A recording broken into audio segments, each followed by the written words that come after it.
Ellos son Alba Prol y Raúl García, que son los padres de este proyecto y con ellos vamos a conversar.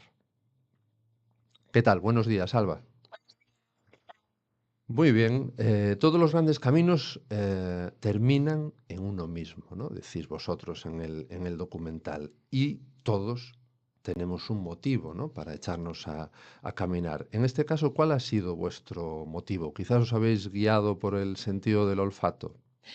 Pues mira, el motivo es que nos encanta viajar y hemos viajado por bastantes países de todo el mundo y un buen día nos dimos cuenta oye, si vivimos en Santiago de Compostela, que es la ciudad donde acaba el camino más famoso de Europa y un gran viaje para muchísima gente, y vamos a mirar lo que tenemos en casa antes de irnos afuera a buscar siempre y hemos decidido pues grabar el camino que acaba aquí, en nuestra ciudad, y darle una visión un poco más internacional, buscando otros caminos, otras rutas a pie por el mundo, similar a esto, grandes rutas, para hacer pues esta serie de caminos.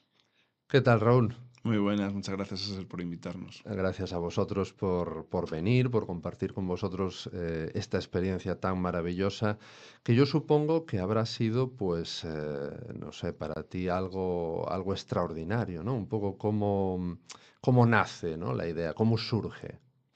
La idea surge a partir de una convocatoria de Oteu Xacobeo, que es una promoción del Camino de Santiago que ha hecho el gobierno aquí en Galicia.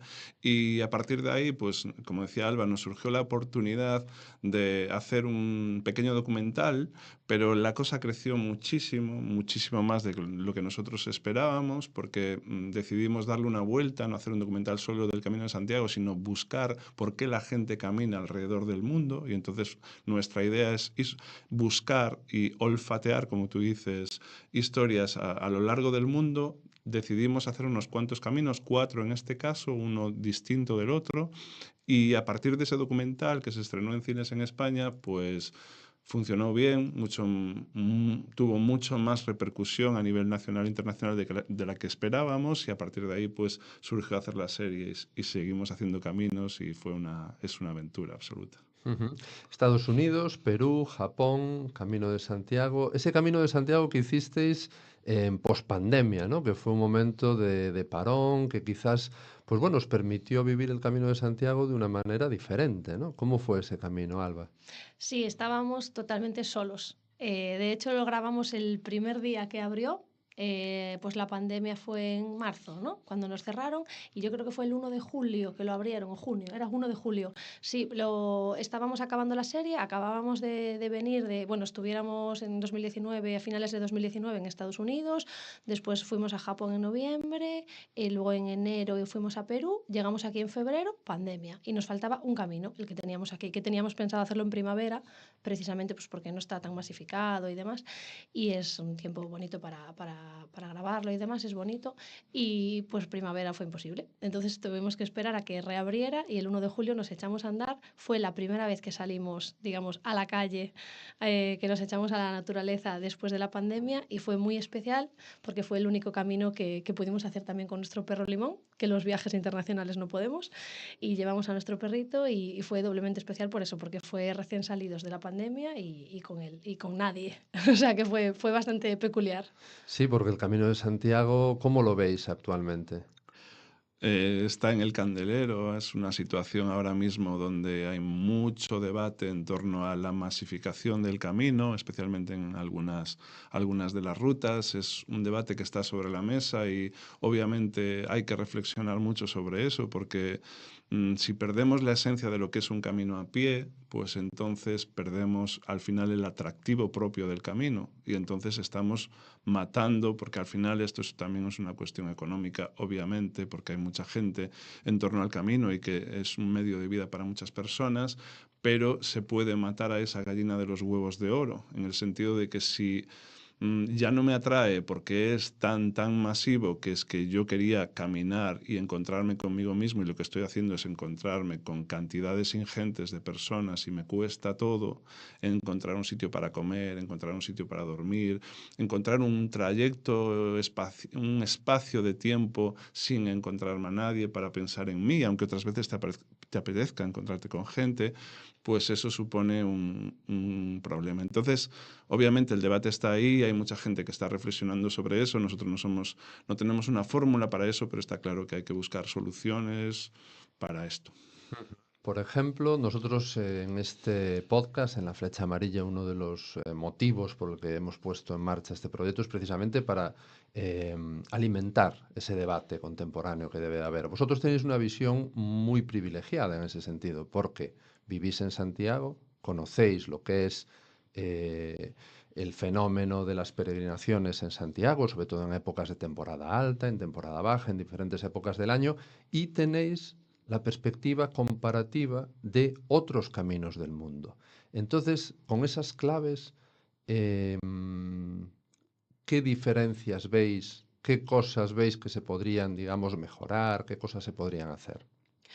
A ver, hemos hecho caminos de todo tipo, más masificados, menos masificados. También depende mucho la época del año en que los Ujú. hagas, todos ellos, ¿vale? Porque normalmente tienen una temporada que es mejor, en los climas muy fríos pues es la cálida, en los climas muy cálidos es la templada, desiertos y demás pues es mejor no ir en verano, etcétera. Entonces depende mucho. Nosotros, claro, la clave para mí en el Camino de Santiago, desde nuestro humilde punto de vista, puede ser pues intentar fomentar rutas más pequeñitas, rutas más alternativas que no estén tan masificadas como las principales, que obviamente están desbordadas y hay muchas zonas rurales deseando que se potencie su entorno y realmente tenemos un problema grave de despoblación rural en Galicia. Entonces hay zonas a las que le vendría muy bien un poquito de impulso y descongestionar las principales y por supuesto pues desestacionalizarlo, no centrarlo en los meses de verano, sino que bueno, pues gracias al calentamiento global por desgracia, ahora tenemos más meses cálidos y la verdad es que bueno, pues es la ventaja que tiene dentro de lo triste de la situación del calentamiento global,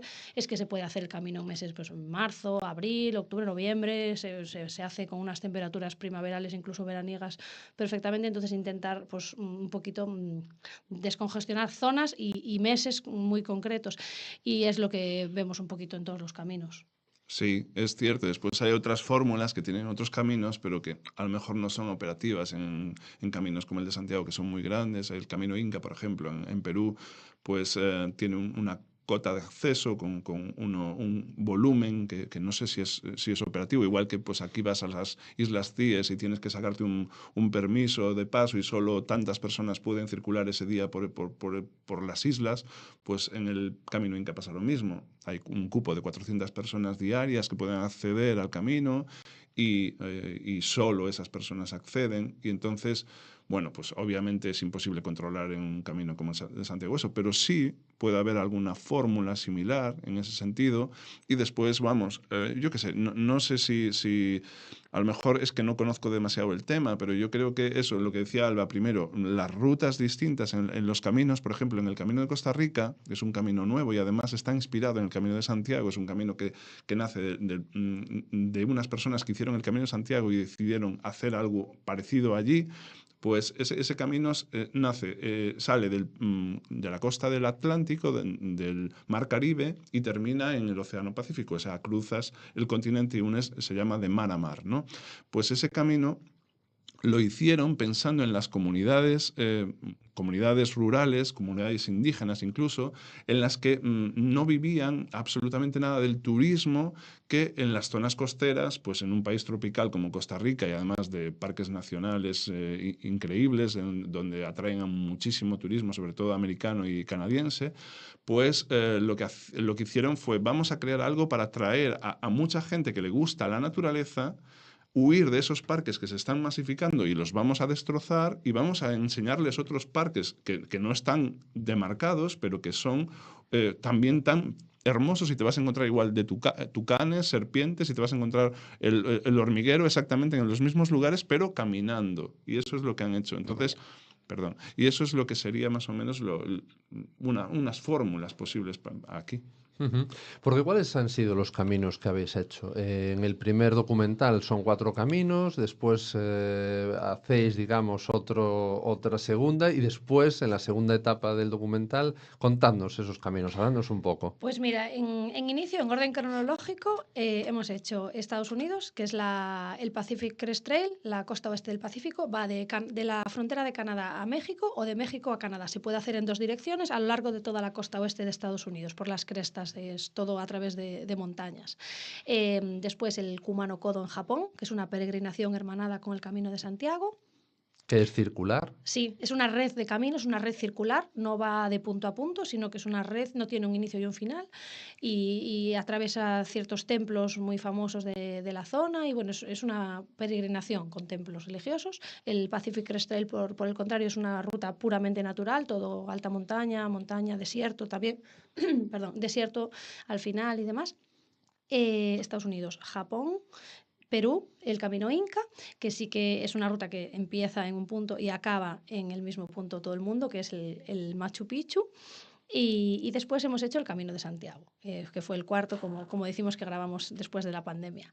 Esa fue el origen de estos 4 caminos, fueron el origen y hicimos un largo documental. Luego, durante la pandemia, tuvimos mucho tiempo, pues estuvimos editando y demás, y al final surgió la idea de hacer la serie y hemos decidido hacer otros 4.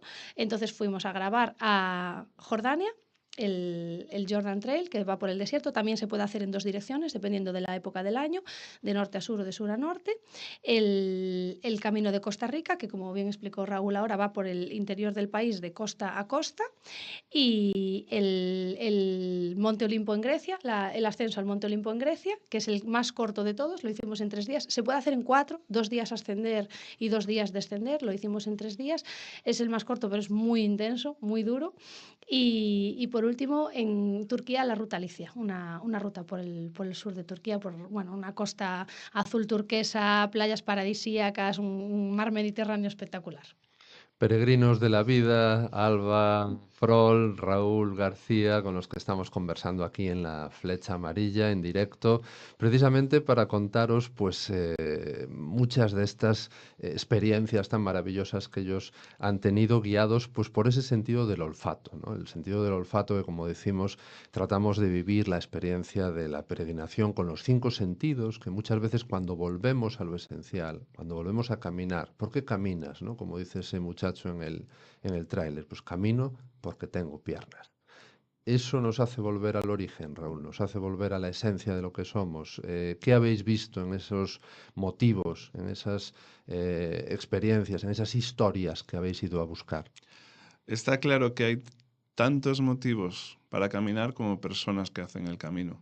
Y a mí es una cosa que me gusta mucho, aun en caminos muy, muy, muy trillados o muy, muy masivos, como pueden ser el Camino de Santiago o el camino al Camino Inca a Machu Picchu, es que aunque sea la misma ruta que haces, tú cuando vas caminando vas dando unos pasos que no exactamente ha dado todo el mundo o sea, nadie ha hecho el mismo camino que tú realmente, porque nadie va a coincidir en los pasos contigo. Es una manera de verlo, pero para mí es esa manera de decir que todo el mundo hacemos el camino por muchos motivos y cada uno, nosotros hemos encontrado de todo. También hemos encontrado muchas personas que lo hacen porque es un medio de vida. Por ejemplo, en el camino Inca, los porteadores son personas que no lo hacen porque quieren caminar, sino porque necesitan hacerlo para vivir cargando con mochilas que pesan 40 kilos. Y esos motivos también son motivos importantes para caminar, sostener una familia,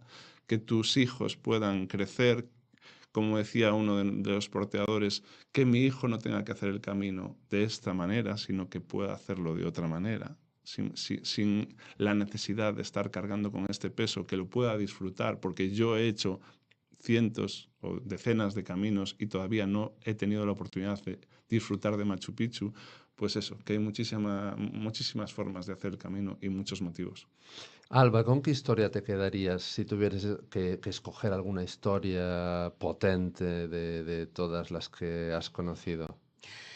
Yo creo que me quedo con la historia del pastor de cabras de Jordania, pastores bereberes que pasaban meses, un chaval de 20 y pico años, un chavalito joven que pasaba meses solo con las cabras, porque hay, creo que eran 3 o 4 meses que pasaba solo en las montañas con las cabras, y un día se encuentra a un hombre de turismo de Jordania haciendo una inspección para, bueno, una prospección avanzada para planear el camino jordano y le dice, oye, estoy buscando aquí esta ruta, tal, y por supuesto el pastor era el que mejor conocía el camino y acabó siendo el primer guía y fue nuestro guía y es uno de los mejores guías, el primero del camino Sí, jordano. la primera persona que hizo caminando Jordania de norte a sur. Es muy difícil, es un camino por el desierto, por las montañas y con muy poca posibilidad de orientación. Es todo a través de GPS de los de antes, no móvil, no hay cobertura. Entonces es GPS con puntos de geolocalización y con marcas de piedras, hitos allí que alguien deja en algún momento, pero es muy salvaje. Y solo alguien que conocía con intensidad esas montañas y ese desierto, porque son transhumantes y están, pues podía hacerlo. Y fue muy bonito que nos contase su historia y que nos diga que ese camino, encontrarse con esa persona, ese cambió su vida totalmente, porque pasó de ser un chico que estaba con sus cabras durante 6 meses por el monte sin encontrarse con nadie, a convertirse en guía de personas de todo el mundo y vamos, es increíble. Ahora habla inglés y Sí, ahora conoce a gente de todo el mundo y él fue el que le dio los puntos para hacer la ruta en la el ruta, GPS, sí. claro. O sea, él Ujú. creó la ruta con los Claro, expertos. claro, claro. ¿Cómo Ujú. se llama? Mohamed. Ajá, Sí. qué bien. Pues esta historia es una de esas múltiples historias que podemos conocer tanto en el documental El Gran Camino como en la serie El Gran Camino. Y también me gustaría que me dijeseis pues alguna de esas motivaciones, ¿no? Decimos que cada peregrino tiene su camino, busca su camino y cada peregrino tiene sus motivos también, ¿no? Para hacer ese camino. Uno es porque tiene piernas, simplemente, otro pues por cualquier otra razón, porque quiere buscarse a sí mismo o no, o por motivos religiosos, por motivos de turismo. ¿Con qué motivos, digamos, os quedáis cada uno de vosotros de decir aquella historia o aquella persona, ¿no? Aquella motivación que nos contó, pues me tocó especialmente?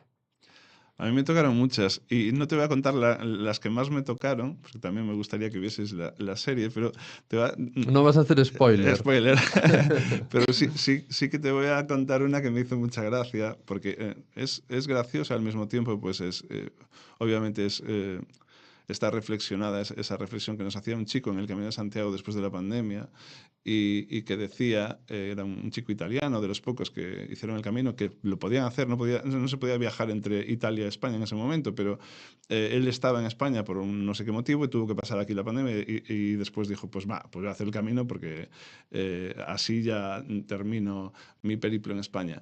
Y él dijo, estaba en España porque me fui huyendo un poco de Italia, porque ya había hecho todo lo malo que puede hacer una persona a mi edad no, a la edad de 50 años, él tenía 20 y pico. Yo he cometido tantos errores como una persona de 50 años. Y entonces me han dicho que esto del camino pues es como una manera de reparar tus errores y eso del perdón de los pecados si es creyente. Y entonces yo vengo aquí a caminar todo lo que pueda para intentar volver a ser el que era y reparar esos errores todos. Entonces me hizo mucha gracia que él decía que ha cometido tantos errores como una persona de 50 Y años. venía al reseteo, A ¿no? A reseteo. resetear, a Sí, sí. reiniciar. Qué bonita historia, sí, sí. ¿Y tú, Alba, con cuál te quedarías?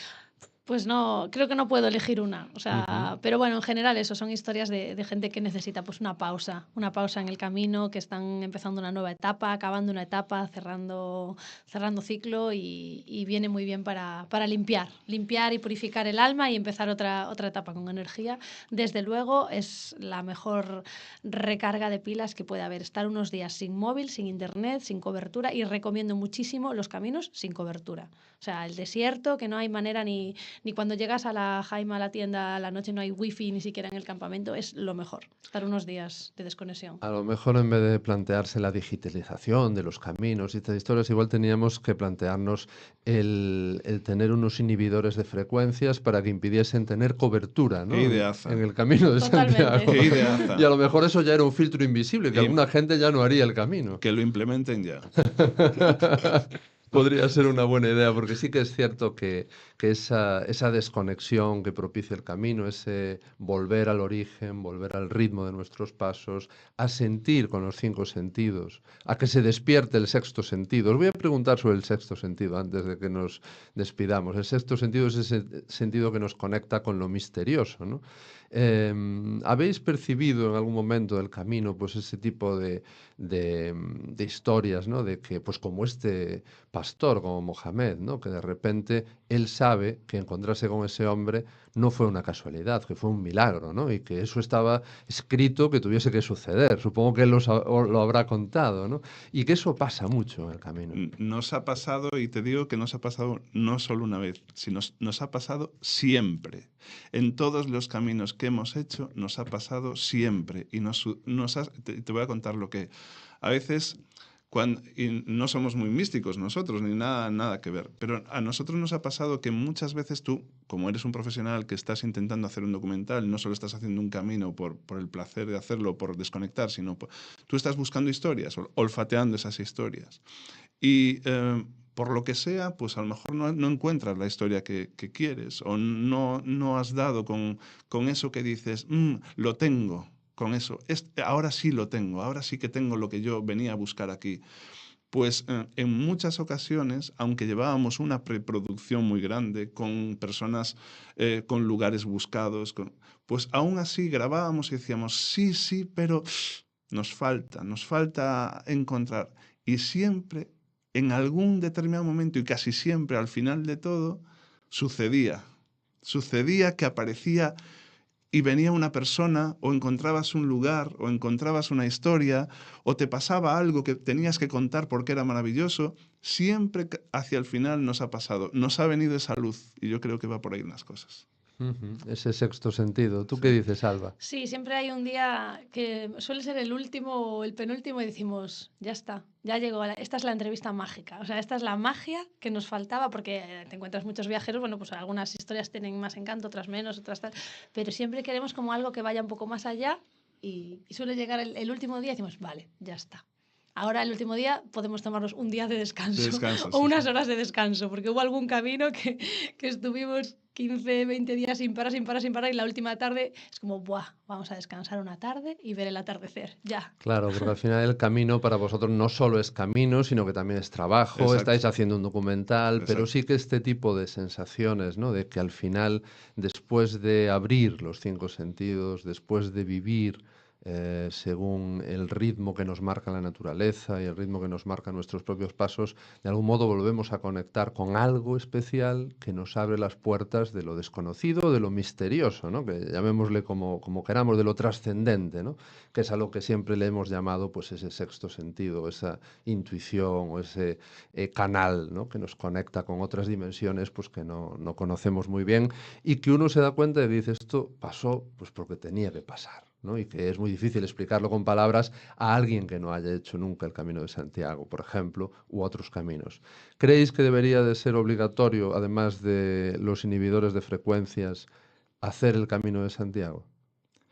Hombre, no sé si el Camino de Santiago en concreto, ojalá que sí, pero porque me gusta muchísimo, es precioso y lo recomiendo a todo el mundo. Pero lo que sí que debería ser obligatorio es eh, salir de tu rutina habitual y hacer caminos.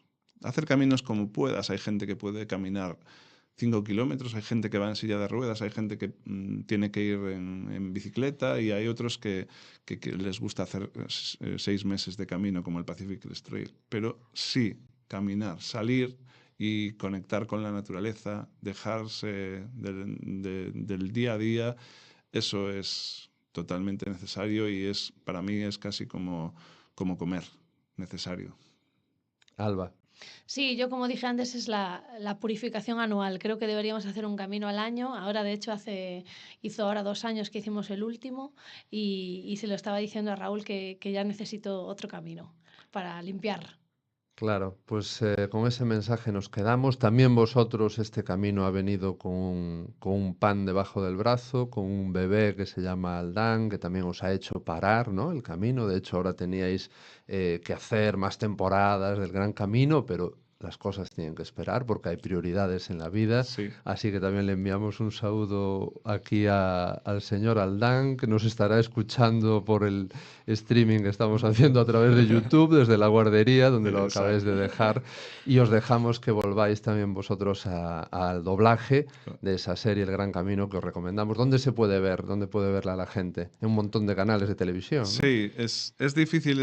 Para nosotros ha sido pues bastante grande todo esto. O sea, ha crecido muchísimo y la verdad es que no tenemos toda la información. Lo que recomendamos siempre, si pueden, pues que nos sigan en nuestras redes sociales, @TheGreatWayDocumentary. Ahí hay un montón. Vamos publicando todas las veces que no sabemos, pues una tele, una plataforma en la que está.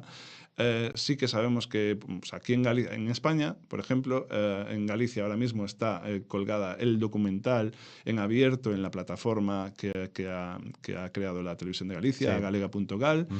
En la televisión catalana también está en abierto la serie, la primera temporada de la serie en la televisión pública catalana y en España creemos que ahora mismo en abierto son los que hay. Pero vamos, si nos siguen, pues ahí tendrán oportunidad de ver dónde van colgando. The Great Way Documentary, El Gran Camino. Muchísimas gracias por vuestro tiempo, por compartir con nosotros vuestra experiencia y que tengáis un feliz camino, buen camino y continuamos caminando, que como decís, pues es una actividad que casi se podría decir que es un acto subversivo, ¿no? Exacto. Exactamente. Muchísimas gracias. Gracias a ti. Un abrazo.